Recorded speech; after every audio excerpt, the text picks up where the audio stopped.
एक बहुत बड़ी घटना हुई थी निर्भया। निर्भया केस में राम सिंह जिसकी डेथ हुई थी, 6 आरोपी थे। फिर ये कहा गया कि राम सिंह को दारू पिला के तिहाड़ प्रशासन ने ही मरवा दिया। ये मेरा एलिगेशन है, ये सरकारी वो नहीं है कि मैंने किताब में लिखा हो, मुझे ऐसा लगा।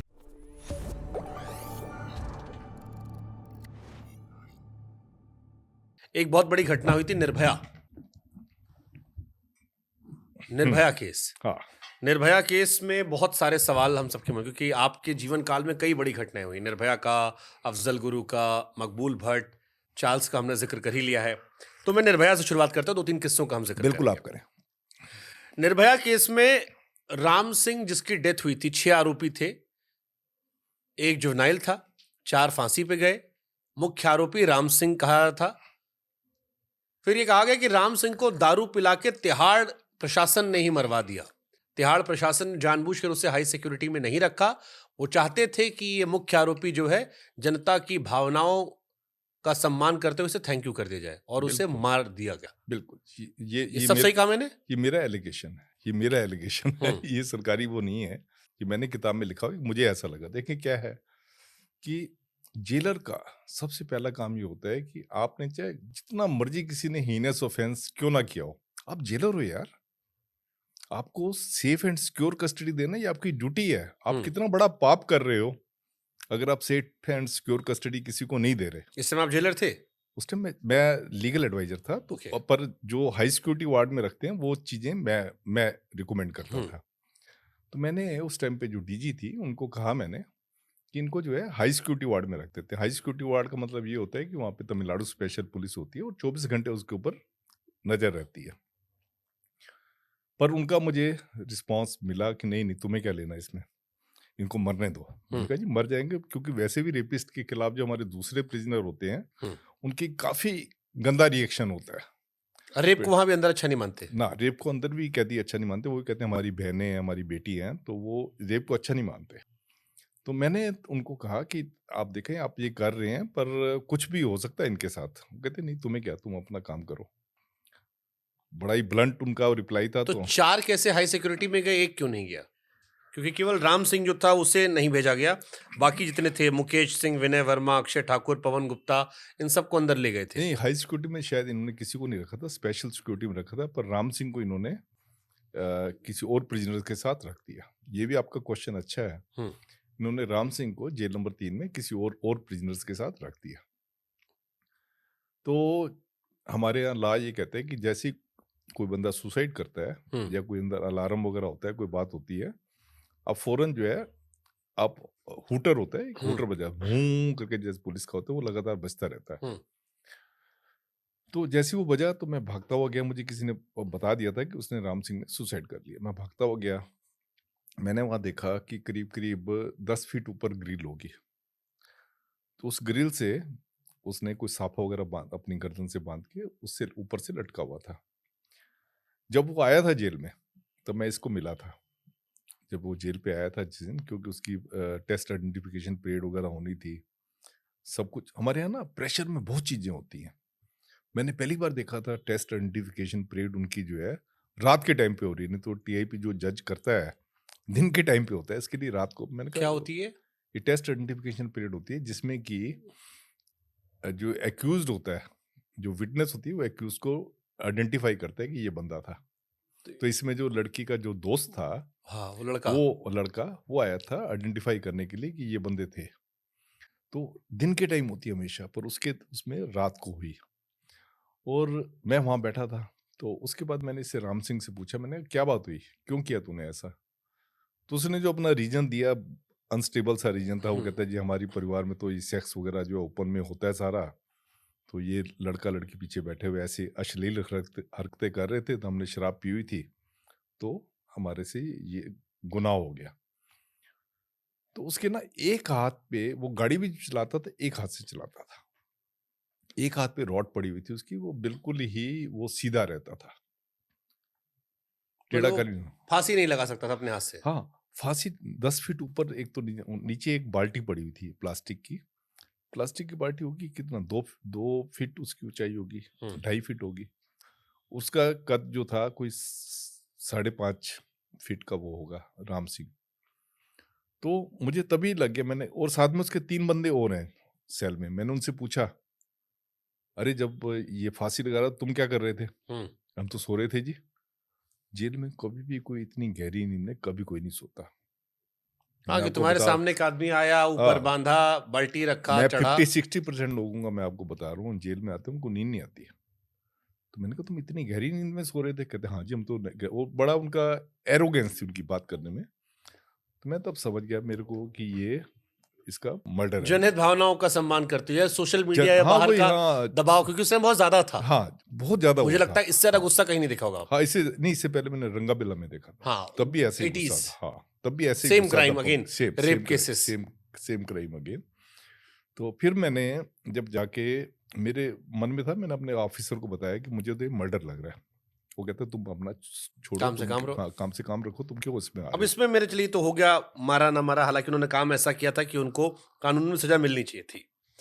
लेकिन जो ये मुकेश, विनय, अक्षय, पवन, 4 को फांसी हुई, ये सबके 6 के 6 गुनहगार थे, क्योंकि इसमें एक व्यक्ति ने कहा था, जो शायद फल बेचता था, कि मैं गुनहगार नहीं था, मैं इसके साथ कहीं घूमने गया था, बाद में मुझे उठा लिया गया। और उसके लेकिन पिताजी भी। उस पे ना, देखिए क्या है कि आप कमेंट्स नहीं कर सकते, हम्म क्योंकि जब कोर्ट ने उनको कह दिया कि इन्होंने गुनाह किया है, तो उस पे I know one two comment कि उन्होंने गुनाह नहीं किया होगा। आपने संवाद तो किया होगा ना चारों मैंने से? जो संवाद किया था तो उस पे जो इसका भाई था, राम सिंह का भाई था, उसका नाम मुकेश था। हम्म तो जब राम सिंह ने उससे कुकर्म किया था तो मुकेश ने गाड़ी चलाई थी। हम्म तो मैंने कहा तूने क्यों ये, कहता है मेरा भाई नहीं तो मेरे को बहुत मारता था, तो अगर वो मारता मुझे, अगर मैं गाड़ी ना चलाता, तो राम सिंह ने, तो इसलिए मैं गाड़ी चला रहा था। हम्म तब बारी बारी से लोगों ने उससे कुकर्म किया।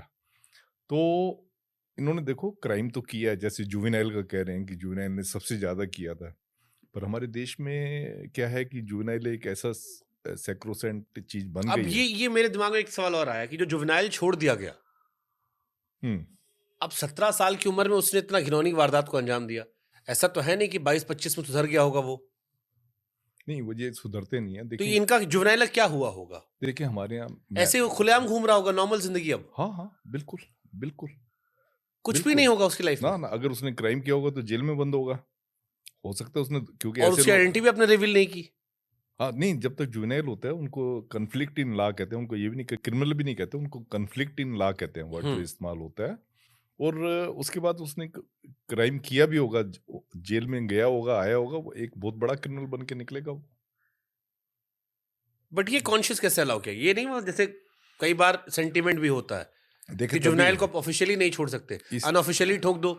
नहीं नहीं, ऐसा हाँ, ऑफिशियली तो आपको छोड़ना 3 साल के बाद छोड़ना ही तो क्या होता है। ऐसा हो सकता है कि अनऑफिशियली, जैसे एक व्यक्ति राम सिंह को ये एलिगेशन आता है कि ठोक दिया गया, हम्म फांसी चढ़ा दी गई, हम्म ऐसा हो सकता है कि जुवेनाइल जो निर्भया केस में छूट गया हो, उसे अनऑफिशियली ठोक दिया गया हो सकता है ठोक भी दिया गया, अभी हम आप भी तो हम जानते नहीं कि वो क्या कर रहा है, हो सकता है ठोक दिया गया ऐसा हो सकता है हो कि सकता वो जिंदा ना ही हो आज के है, टाइम में? बिल्कुल बिल्कुल बिल्कुल क्योंकि उस टाइम भावनाएं बहुत एक पीक पर थी, बिल्कुल। और बहुत सारे लोग जुवेनाइल को लेके भी विरोध जता रहे थे। और मैं आपको बताऊं कि हाँ, जुवेनाइल को लेके वो जो उसमें रोष अपना वो प्रकट कर रहे थे, इन्होंने तब लॉ को चेंज किया है। जस्टिस वर्मा कमीशन बैठा था, इन्होंने ये किया है कि अगर कोई प्रिजनर जो है, उसको जुवेनाइल की आपने वो कर दी, पर अगर आप अब उसमें अगर आप जो प्रिजनर है, अगर उसको एज 16-17 उसके वो थी, उसको आप एडल्ट, एज ए एडल्ट भी जो है आप ट्रीट करके उसका एक रेगुलर कोर्ट में भी आप उसका ट्रायल लेकिन कहीं चला आपने ये भी कहा कि अगर इनके पास भी पैसा होता तो ये भी बच जाते।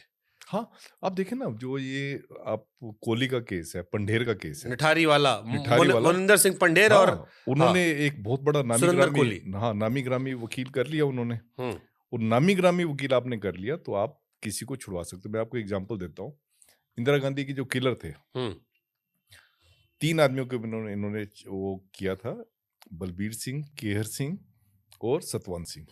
अब इसको याद रख सकते हैं सर जी। हाँ, बलबीर सिंह जो है, हम्म बलबीर सिंह जो है, उसने एक राम जेठमलानी उनको कर लिया, हम्म छूट गया था।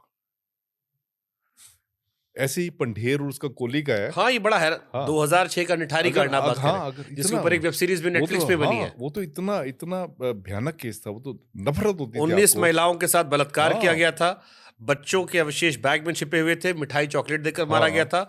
और सबसे हैरानी की बात तो ये थी कि कोहली ने शवों के साथ भी सेक्सुअल रिलेशनशिप सेक्सुअल बनाए थे। रिलेशन वो खाता था, वो कहते हैं वो बॉडी को मांस खाता था, वो आदमी का मांस खाता था। ऐसा होने के बावजूद मतलब आपके पास एविडेंस है, सब कुछ है। 2023 में छूट हाँ, गया। वो छूट गया वो। और पंढेर जो है फिर घूम रहे होंगे। पंढेर जो है उसका पैसा था, खूब पैसा था, सेंट स्टीफन कॉलेज से पढ़ा हुआ था, जो अपने आप को वो करता था। उसने बहुत बड़ा जो सबसे सीनियर मोस्ट एडवोकेट है, उसको किया और निकल गया बाहर। तो इस हिंदुस्तान में जो कोई मेरा कीमत ही नहीं न्याय की। मेरा लीगल जो मेरा लीगल मेरा अच्छी बात यह है कि मेरा लीगल सिस्टम के साथ ही हमेशा वो एक्सपेरिमेंटेशन रहा है। हिंदुस्तान में मैंने देखा है कि अगर आपने किसी बड़े वकील को कर लिया तो आपने 36 खून भी किए हों, वो भी आपके माफ हो जाएंगे, क्योंकि कुछ कोई कुछ ना साल कोई जेल में रहोगे लेकिन निकल हाँ जाओगे। कुछ ना कोई लीगल फ्लॉ निकल आएगा जिसका आपको फायदा मिल जाएगा, क्योंकि हमारा कानून ये कहता है कि आप किसी बेगुनाह को, अगर आप 100 गुनाहगार छोड़ दो पर एक बेगुनाह को आप जो है वो नहीं बट करोगे। इस केस में तो क्लियर था, उसने एक्सेप्ट किया था शुरू में कि उसने ये किया है। 19 बच्चों महिलाओं के कंकाल मिले थे। बहुत बार क्या होता है कि आपने जो लीगल फॉर्मेलिटीज होती हैं वो पूरी नहीं की होती, मतलब आपको टेक्निकल ग्राउंड के ऊपर आपको जो है छोड़ देते हैं। टेक्निकल ग्राउंड पे बहुत सारे लोग छोड़ते हैं, मतलब आपका लॉ कहते हैं कि आपको ये करना चाहिए था, आपने वो चीज नहीं की तो आप छूट जाओगे। और आप देखो, मैं फांसी के हमेशा जो फांसी है, फांसी की सजा के मैं हमेशा खिलाफ रहा हूँ। क्यों रहा हूँ? आप देखेंगे फांसी की सजा जिसको भी मिलती है, सबसे बड़ी उसकी क्वालिटी ये होगी वो गरीब होगा गरीब या पॉलिटिकल दबाव। या पॉलिटिकल दबाव, पब्लिक दबाव, बस उन्हीं को मिलती है। आप अगर ये रंगा बिल्ला ने भी कोई बड़े अच्छे वकील कर लिए होते शायद वो भी निकल जाते, रंगाबिल्ला बच जाते। कोई बच जाते। वो कसूरवार थे या बेकसूर थे आपकी नजर, जो ऑफ उनका द रिकॉर्ड बात हुई थी?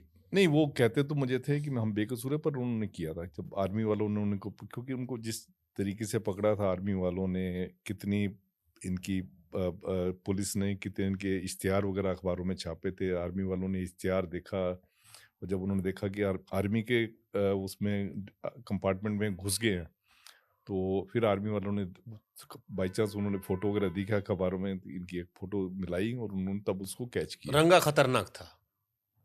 रंगा खुश रहता था, वो कहता था रंगा खुश। उसको ये वाला डायलॉग, एक उन दिनों में कोई पिक्चर थी जिसमें कि एक डायलॉग था रंगा खुश, वो कहा करता था ये डायलॉग मैंने बोला है। तो वो तो खुश रहता था। जो बिल्ला था वो हमेशा किसी ना किसी बात पे कुड़ता रहता था। बिल्ला पहले मरा था, बिल्ला पहले मरा था, रंगा बाद में मरा। रंगा बाद में मरा था। हाँ।